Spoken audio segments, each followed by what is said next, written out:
Hello friends, మీరు చూస్తున్నారు చెర్లిసా insights YouTube channel. మరొక ఆసక్తికరమైనటువంటి అంశాలతో ఈరోజు మీ ముందుకు రావడం జరిగింది.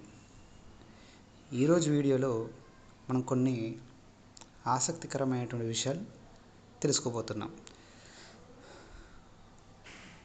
మీకు తెలుసా, మనకు రోజు కనిపించే విషయాల వెనుక ఉన్న నమ్మలేని నిజమైన అమేజింగ్ ఫ్యాక్ట్స్ గురించి మనం మాట్లాడుకున్నప్పుడు మీ శరీరం ఏదో తెలియని కొత్త భావనలో వెళ్ళిపోతుంది. ఒకసారి ట్రై చేయండి. నేను అమేజింగ్ ఫ్యాక్ట్స్ గురించి చెప్తాను, మీరు ఆలోచించండి మీ మనసు ఎట్లా ఆలోచిస్తుందో. అయితే ఈ వీడియో చివరి వరకు చూడండి, ఎందుకంటే చివరి ఫ్యాక్ట్ అయితే నిజంగా షాక్ అవుతారు. ఫ్రెండ్స్, మన శరీరంలో అత్యంత ముఖ్యమైన భాగం మెదడు. కానీ ఆశ్చర్యకరమైనటువంటి విషయం ఏమిటంటే, మన శరీరంలో ఏ భాగానికైనా దెబ్బ తాకినప్పుడు లేదా మనం ఏదో ఒక వస్తువుని తీసుకొచ్చి ఆ భాగంలో కూర్చున్నప్పుడు నొప్పి అనేది మనకు తెలుస్తుంది. కానీ మన మెదడుకు నొప్పి అనేది తెలియదంట.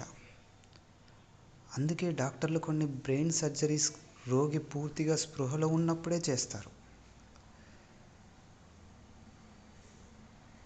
ఎంత అమేజింగ్ కదా. సరే,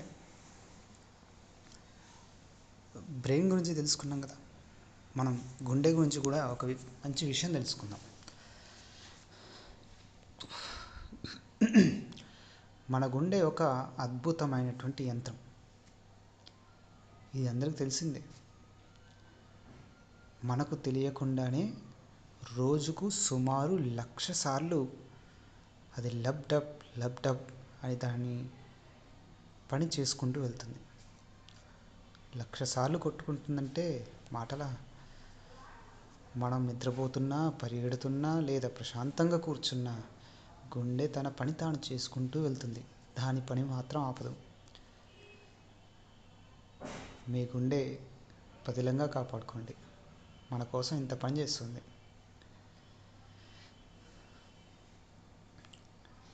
మిత్రులారా,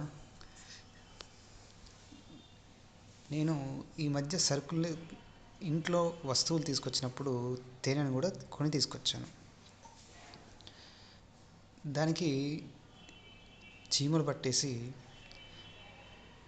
స్మెల్ వచ్చేస్తుంది. ఎప్పుడు తీసుకొచ్చినా అలానే జరుగుతుంది. అంటే మార్కెట్లో తెచ్చినటువంటి తేనె కల్తీ అని మనకు తెలిసిపోతుంది. దానికి చీమలు పట్టడం, స్మెల్ రావటం. సో నేనేమనుకున్నా అంటే తేనె చెడిపోతుందేమో అని నేను అనుకున్నాను. మీకు కూడా ఇది జరిగే ఉంటుంది. కానీ ఇక్కడ మీకు తెలుసుకోవాల్సిన విషయం ఏంటంటే, అచ్చమైన స్వచ్ఛమైన నిజమైనటువంటి తేనెని మనం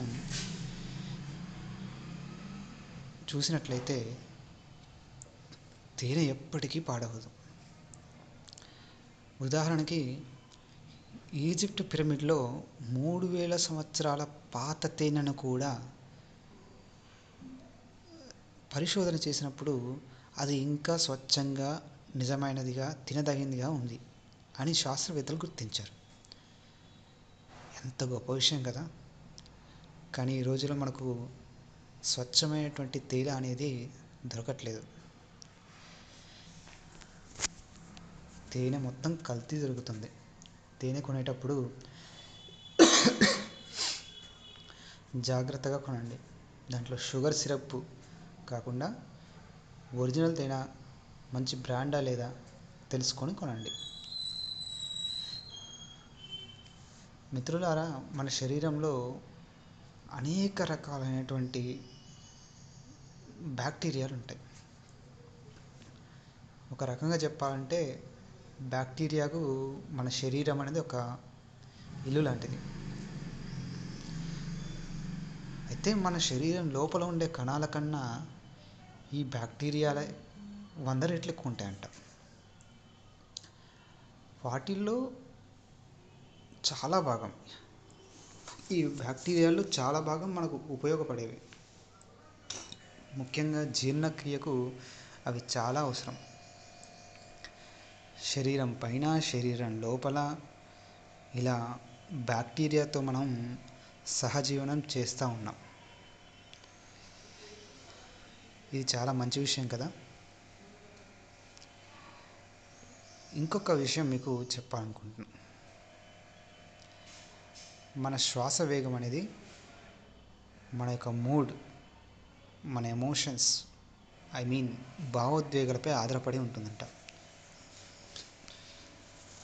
కోపంగా ఉన్నప్పుడు శ్వాస వేగంగా అవుతుంది, శాంతంగా ఉన్నప్పుడు శ్వాస నెమ్మదిగా ఉంటుంది. అందుకే కోపం కన్నా శాంతం మిన్న అని చెప్పారు పెద్దలు. సరే ఫ్రెండ్స్, మీరు ఇప్పుడు కోపంలో ఉన్నప్పుడు లేదా మీకు కోపం వచ్చినప్పుడు దాన్ని తగ్గించుకునే ప్రయత్నాలు మొదలుపెట్టండి. ఈ వీడియో మీకు నచ్చినట్లయితే లైక్ చేయడం, షేర్ చేయడం మర్చిపోవద్దు. ఇలాంటి వీడియోల కోసం మన ఛానల్ని సబ్స్క్రైబ్ చేయండి. Thank you.